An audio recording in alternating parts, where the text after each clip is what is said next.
Assalamualaikum warahmatullahi wabarakatuh.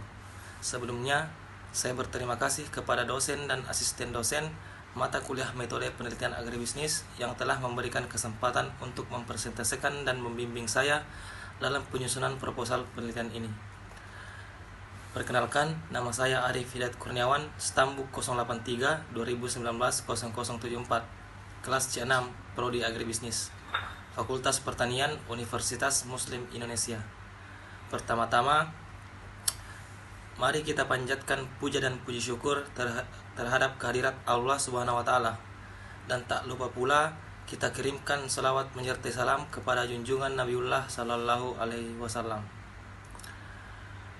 Pada kesempatan kali ini saya akan mempresentasikan hasil proposal penelitian metode penelitian agribisnis 2022.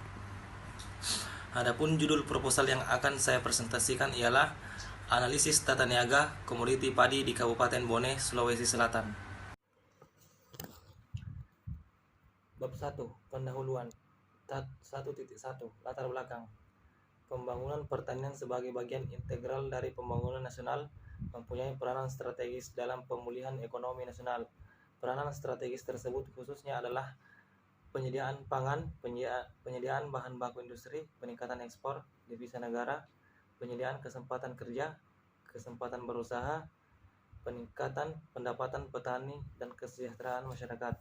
Prioritas pembangunan pertanian dewasa ini adalah melestarikan swasembada pangan, peningkatan ekspor non-migas, dan mengurangi pengeluaran devisa yang sekaligus memperluas lapangan kerja, meningkatkan kesejahteraan petani, serta meningkatkan pertumbuhan ekonomi.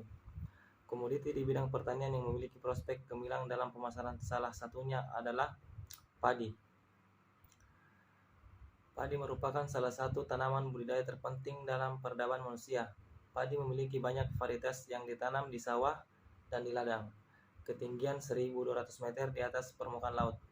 Pemasaran beras di Provinsi Sulawesi Selatan mendapati angka 2,9 ton pada tahun 2021. Pergerakan harga beras di wilayah konsumen mengikuti pergerakan produksi padi di Sulawesi Selatan sebagai wilayah surplus, namun menunjukkan korelasi yang tidak kuat. Perkembangan volume beras di antar pulaukan dari Provinsi Sulawesi Selatan relatif berfluktuasi selama 5 tahun terakhir, namun menunjukkan pola yang relatif konsisten, yaitu puncak berikutnya. Pemasaran pertanian tidak terlepas dari konsep pasar, pemasaran, dan pemasaran pertanian. Adapun pemasaran pertanian merupakan bagian dari ilmu pemasaran pada umumnya, tetapi dianggap sebagai suatu ilmu yang berdiri sendiri. Tata niaga itu adalah segala kegiatan yang bersangkut paut dengan semua aspek proses yang terletak di antara fase kegiatan sektor produksi, barang-barang dan jasa-jasa sampai ke kegiatan sektor konsumen. Jadi, marketing ini merupakan suatu kegiatan moving process atau moving activities. 1.2. Identifikasi rumusan masalah. Berdasarkan latar belakang yang telah diuraikan di atas, maka dibuatlah identifikasi masalah sebagai berikut. Yang pertama, bagaimana rantai tata niaga dalam pemasaran beras di Kabupaten Bone? Kedua, bagaimana peran kegiatan pemasaran yang dilakukan oleh lembaga-lembaga pemasaran pada masing-masing saluran pemasaran di Kabupaten Bone? Yang ketiga, bagaimana hubungan kegiatan pemasaran di setiap lembaga dengan harga di tingkat konsumen di Kabupaten Bone? 1.3. Tujuan penelitian. Berdasarkan identifikasi masalah, maka diperoleh tujuan penelitian sebagai berikut. Yang pertama, untuk mengidentifikasi rantai tata niaga dalam pemasaran beras di Kabupaten Bone. Yang kedua, untuk mengetahui peran kegiatan pemasaran yang dilakukan oleh lembaga-lembaga pemasaran pada masing-masing saluran pemasaran di Kabupaten Bone. Yang ketiga, untuk mengetahui hubungan kegiatan pemasaran di setiap lembaga dengan harga di tingkat konsumen di Kabupaten Bone. 1.4. Kegunaan penelitian. Adapun kegunaan dari penelitian ini adalah: yang pertama, bagi petani, sebagai bahan referensi dalam memutuskan saluran pemasaran yang efektif dan efisien sehingga dapat melakukan kebijakan yang lebih tepat dalam menyalurkan hasil produksi. Yang kedua, bagi pemerintah, sebagai bahan informasi dan pertimbangan untuk membuat kebijakan dalam mengatur saluran lembaga pemasaran di Indonesia, sekaligus menciptakan program-program yang turut mencapai sistem tata niaga yang efektif dan efisien yang bertujuan meratakan keuntungan. Yang ketiga, bagi pembaca, sebagai sumber informasi, referensi atau bahan pertimbangan guna penelitian lebih lanjut. Bab 2. Tinjauan pustaka. 2.1 Landasan teoritis. 2.1.1 Rantai pemasaran. Pemasaran produk pertanian dianalisis sebagai aktivitas bisnis yang terjadi dalam komunitas pertanian, produsen primer hingga sampai ke konsumen akhir. Bentuk koordinasi yang diperlukan dari serangkaian aktivitas atau dalam pergerakan mengalirnya produk dan jasa dari tangan produsen primer hingga ke tangan konsumen akhir. Saluran pemasaran barang konsumsi umumnya ada 5, yaitu produsen ke konsumen, yaitu merupakan saluran terpendek, saluran paling sederhana untuk distribusi barang-barang konsumen tanpa melalui atau melibatkan perantara. Produsen ke pengecer, lalu ke konsumen. Dalam saluran ini, produsen menjual pada pengecer dalam jumlah yang besar tanpa menggunakan perantara. Produsen ke pedagang besar, lalu ke pengecer, lalu ke konsumen. Saluran ini banyak digunakan oleh produsen dan sering disebut distribusi tradisional. Di sini produsen hanya melayani pembelian dalam jumlah yang besar saja dan tidak menjual pada pengecer. Pembelian pengecer dilayani wholesaler dan pembelian konsumen dilayani pengecer. Produsen ke agen, agen ke pengecer, pengecer ke konsumen. Banyak produsen lebih suka menggunakan manufaktur agen, broker atau perantara agen yang lain daripada menggunakan wholesaler untuk mencapai pasar pengecer, khususnya middleman agen antara produsen dan retailer atau pengecer. Produsen ke agen, agen ke pedagang besar, lalu ke pengecer, lalu ke konsumen. 2.1.2 Lembaga pemasaran. Lembaga pemasaran adalah badan usaha atau individu yang menyelenggarakan aktivitas pemasaran, menyalurkan jasa dan produk pertanian kepada konsumen akhir serta memiliki jejaring dan koneksitas dengan badan usaha atau individu lainnya. Lembaga pemasaran muncul sebagai akibat kebutuhan konsumen untuk memperoleh produk yang diinginkan sesuai waktu, tempat, dan bentuknya. Peran lembaga pemasaran adalah melakukan fungsi-fungsi pemasaran serta memenuhi kebutuhan dan keinginan konsumen secara maksimal. Berdasarkan penguasaannya terhadap komoditi yang diperjualbelikan, lembaga pemasaran dibedakan menjadi 3 kelompok, yaitu bagian A, lembaga pemasaran yang bukan pemilik namun mempunyai kuasa atas produk. Di antaranya, yang pertama, perantara, makelar atau broker, baik selling broker maupun buying broker. Broker merupakan pedagang perantara yang tidak secara aktif berpartisipasi dalam melakukan fungsi pemasaran. Mereka hanya berperan menghubungkan pihak-pihak yang bertransaksi. Bila transaksi berhasil dilaksanakan, broker akan memperoleh komisi atas jasa mereka. Kedua, komision agen, yaitu pedagang perantara yang secara aktif turut serta dalam pelaksanaan fungsi pemasaran, terutama yang berkaitan dengan proses seleksi produk, penimbangan atau grading. Umumnya mereka memperoleh komisi dari perbedaannya harga produk. Bagian B, lembaga pemasaran yang memiliki dan menguasai produk pertanian yang diperjualbelikan antara lain. Yang ketiga, pedagang, pengepul atau pengumpul, penebas, tengkulak atau kontrak buyer, wholesaler. Mereka umumnya menaksir total nilai produk pertanian dengan cara menaksir jumlah hasil panen dikalikan dengan harga yang diharapkan pada saat panen. Dalam praktek on farm, bila kontrak buyer adalah penebas atau ijon, maka setelah ada kesempatan harga, mereka akan bertanggung jawab memelihara tanaman sampai panen selesai dilakukan. Biaya panen dibayar oleh penebas. 4. Grain millers, pedagang atau lembaga pemasaran yang memiliki gudang penyimpanan produk pertanian. Mereka membeli aneka produk pertanian, utamanya padi dan palawija, dan sekaligus menangani pasca panen. Kelima, eksporter dan importer. Bagian C, lembaga pemasaran yang tidak memiliki dan tidak menguasai produk pertanian yang ditransaksikan. 1. Prosesor dan manufaktur.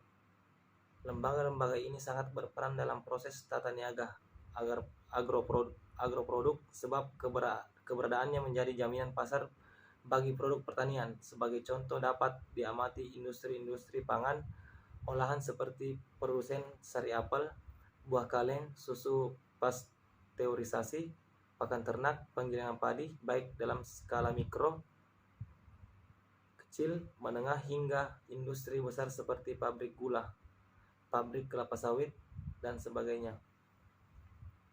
Kedua, fasilitatif organization. Salah satu bentuk organisasi fasilitatif yang sudah dikenal di Indonesia adalah pasar lelang ikan, subterminal agribisnis. Walaupun belum sepenuhnya berjalan dengan baik, sudah menawarkan alternatif transaksi sebagai produk pertanian melalui lelang. Ketiga,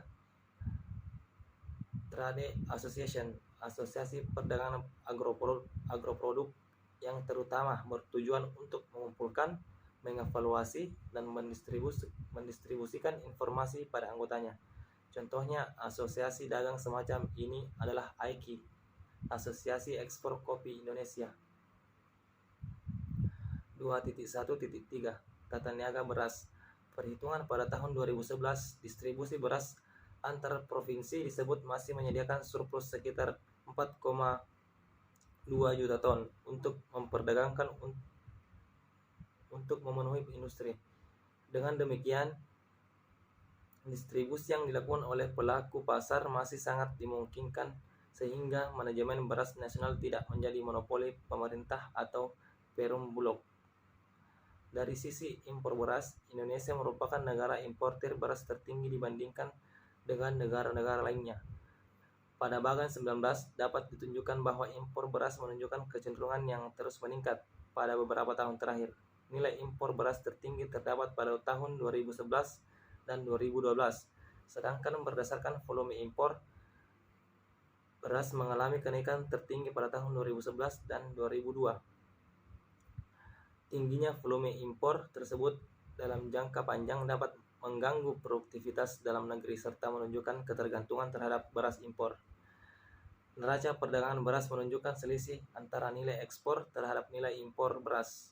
Ketika neraca perdagangan tercatat nilai negatif, menunjukkan bahwa nilai ekspornya lebih kecil ketimbang nilai impornya. Pada bagian 20 terlihat nilai impor beras masih cukup tinggi dibandingkan nilai ekspornya, sehingga neraca perdagangannya nilainya negatif. 2.2 Kerangka berpikir. Gabah yang dihasilkan oleh petani tidak langsung dimanfaatkan oleh konsumen secara langsung. Untuk dapat sampai ke tangan konsumen, gabah akan melalui serangkaian proses distribusi oleh beberapa lembaga pemasaran yang terdiri dari tengkulak, pedagang besar, agen penjual, pedagang pengecer, sehingga kepada konsumen akhir. Pola lembaga pemasaran yang terbentuk akan berpengaruh terhadap efektivitas pendistribusian beras dari petani ke tangan konsumen akhir.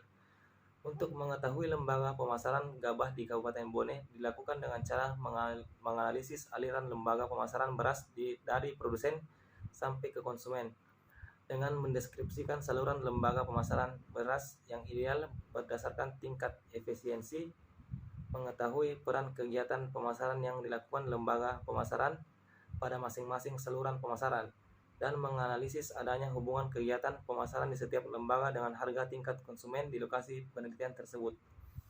2.3 Hipotesis. Berdasarkan landasan teori yang sudah disusun, maka dapat dibuat hipotesis penelitian sebagai berikut. Yang pertama, diduga bahwa saluran yang pemasaran yang efisien adalah saluran pemasaran yang memiliki tingkat efisiensi pemasaran yang lebih tinggi daripada saluran pemasaran lainnya, dengan ketentuan jika nilai efisiensi lebih kecil dari 50%. Yang kedua, diduga bahwa terdapat beberapa fungsi kegiatan pemasaran yang tidak dilaksanakan oleh lembaga pemasaran dalam pemasaran komoditi hasil pertanian. Yang ketiga, terdapat hubungan antara kegiatan pemasaran di setiap lembaga dengan harga. Semakin banyak kegiatan atau perlakuan, maka semakin tinggi pula harga pada tingkat konsumen. Bab 3. Metode penelitian. 3.1 Lokasi dan waktu penelitian. Penelitian ini dilakukan di Kabupaten Bone, Sulawesi Selatan, dikarenakan Bone merupakan daerah penghasil pangan cukup besar di Sulawesi Selatan, khususnya pangan jenis padi. Waktu penelitian akan dilaksanakan pada tahun 2022. 3.2 Populasi dan sampel. Sampel adalah bagian dari jumlah dan karakteristik yang dimiliki oleh populasi tersebut. Apabila populasi besar dan peneliti tidak mungkin mempelajari semua yang ada pada populasi, maka peneliti dapat menggunakan sampel yang diambil dari populasi tersebut. Populasi dalam penelitian ini adalah petani padi di Kabupaten Bone.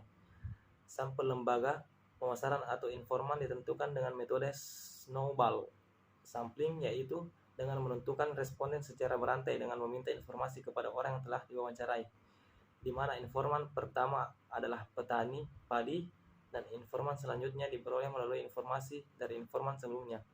Pada umumnya, dalam penelitian kualitatif, informan yang diperlukan tidak dalam jumlah banyak, tetapi sesuai dengan keperluan penelitian. 3.3 Jenis dan sumber data.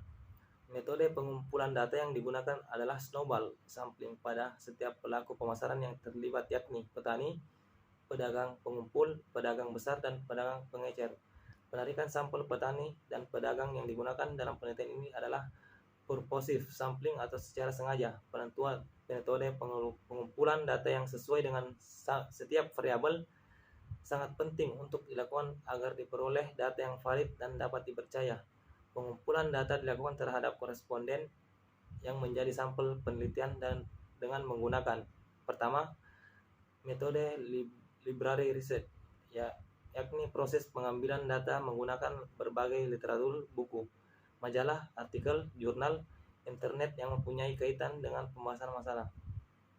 Kedua, metode field research, yaitu metode pengumpulan data yang dilakukan secara langsung di lapangan dengan menggunakan kuesioner atau angket yang berisi serangkaian pertanyaan tertulis untuk dijawab oleh responden.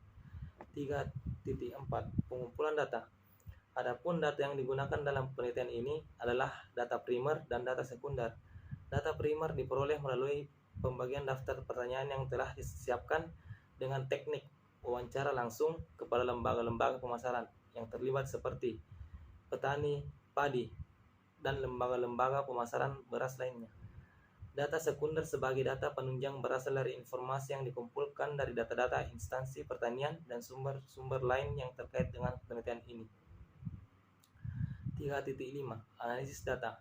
Pengujian hipotesis pertama. Untuk melihat saluran pemasaran yang ideal di daerah penelitian dapat dianalisis secara kualitatif, deskriptif, dan kuantitatif. Dilihat berdasarkan jumlah lembaga yang terlibat dalam proses pemasaran beras hingga ke tangan konsumen akhir dengan membandingkan tingkat efisiensi pemasaran pada tiap-tiap saluran pemasaran.